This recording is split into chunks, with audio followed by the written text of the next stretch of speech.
So this is my old bedroom where Nigel and I used to sleep for about 5 years together.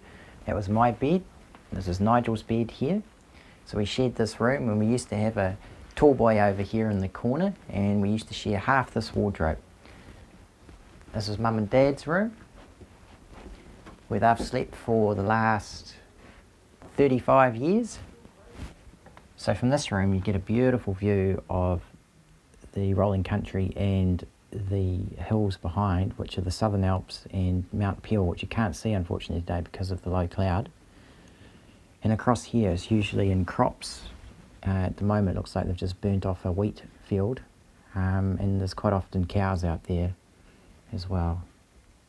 So this is what we call the Rhodes Gallery, and up here are all the photographs, family photos going back to Mum's parents' wedding. So this is my mum's father's sisters, the two Arthurs, and more Arthurs. So I think this is my great-grandparents, and then that's Mark, that's me, probably at about 6 months, and then of course Mark, Kim and Nigel taken up at the schoolhouse.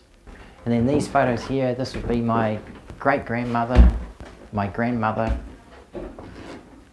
and of course Mum, and then Kim. So coming down into the garage, which is a pretty big garage. It was great as a kid, this whole setup here to play around in, and had hours and hours and hours of fun down here. Under here is what we call the hut, so we all used to play down under here under the stairs. So this was a fantastic place where Nigel and I used to spend a lot of time playing. And I think even under here you can still see the hammer marks of where we used to hit the back of the stairs with our hammer as kids. And they're still there, all the marks under the stairs. And we used to have chairs down here, and we spent hours and hours playing under here. It was great fun as a kid. The caravans always lived there for the whole time. We used to have a bigger caravan which came out a little bit further, the Catalina. And then over here was all the workshop, which is now starting to get cleaned up, of course, as Mum and Dad are moving. And over here we've had all the modelled aeroplanes over the years. So as a kid, lots and lots of the school kids used to love coming to our house because we always had lots of interesting toys to play with, radio controlled cars, model gliders, aeroplanes, railways, the railway line. We had a big railway track here. Of course, my old crash helmet from when I used to have a motorbike when I used to go to school, the old GP100 Suzuki I used to own. The drill press that Nigel bought when he thought he was going to set up his own business after he had done his apprenticeship at Humphreys Engineering.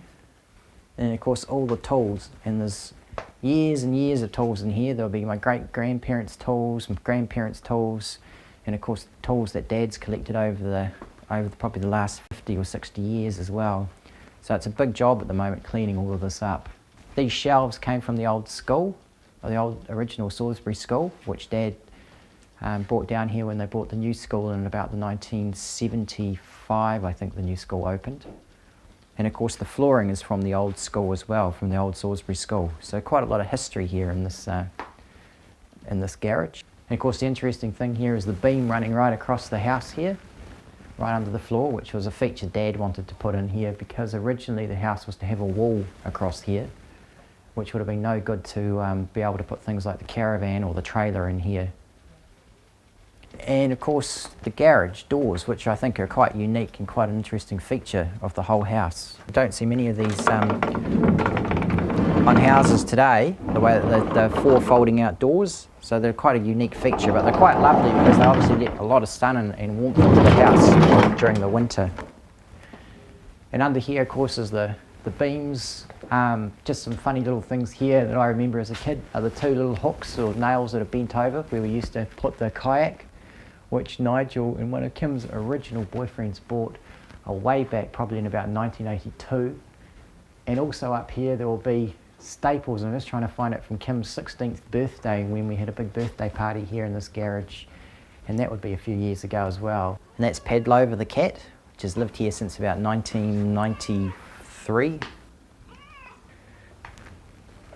And then this is Mum's, what we've always called the wash house, which has got the deep freeze. They've had that since they lived in the schoolhouse. So they didn't come here until 1975. So that's pretty good old deep freeze, the old press cold freezer. It's been going the whole time. It's been plugged in that whole time. So for over 35 years, nearly 40 years it's been running. As a kid we used to always play down in the corner here. Behind the deep freeze is a place I used to hide. And Dad always had his jackets over there, lots of different jackets, and even old skipping ropes still from the days of when he was a school teacher. And we used to always have an old fridge from Auntie Dorothy's house here, which was the old beer fridge, which I think's long gone now. So here's another unique feature of the house, is the sliding door, which for the garage door. And the only other place in Timaru that has a door similar to this was the old St John's ambulance building in the city, where they could slide the door around quickly when they had to get the ambulances out. I don't know if that's where the idea of this door came from or not, but it's another unique feature of the house. Back in about 1996, Dad and I laid these pavers here, because originally it just came down to a drain here, and there was quite a jut up to the garage, and we spent hours and hours laying all of this. And of course the blocks have faded a little bit over the years, because I don't think the colouring was really that good. And of course we laid a drain here that Uncle Ross gave Dad. And then this is the downstairs bedroom, which is always Mark's bedroom, or referred to as Mark's room. So when we first moved here, we had a clothesline that used to run from the small tank there all the way down to the white post. And we used to have Pepe on a leash that used to run up and down the clothesline. And Pepe's dog kennel was just down here by the gate. And over the years, poor old Pepe used to get pretty cold, because the old southerlies used to come ripping up here, and he used to be huddled up in his little kennel. I used to give him sacks and different things to keep him warm at night. And this old tree here is kind of interesting, because I remember Pepe used to get always caught up all around that with his leash. And Pepe's been dead since, gosh, about 1989, so he's been out of it for about 20 years now. Okay, so along here is actually an old pathway that I put in as a kid for Mum, way back in the 80s. And you can see through there the two posts that are standing upright. We used to have a gate there, and that was what we used to refer to as the rabbit paddock, and we had it all shade clothed off right around the whole paddock area there, and we used to let the rabbits out. We had multiple rabbits, pet rabbits, that used to just run free in that area. So over here, under all these trees, which have all grown up now, is the family pet graveyard.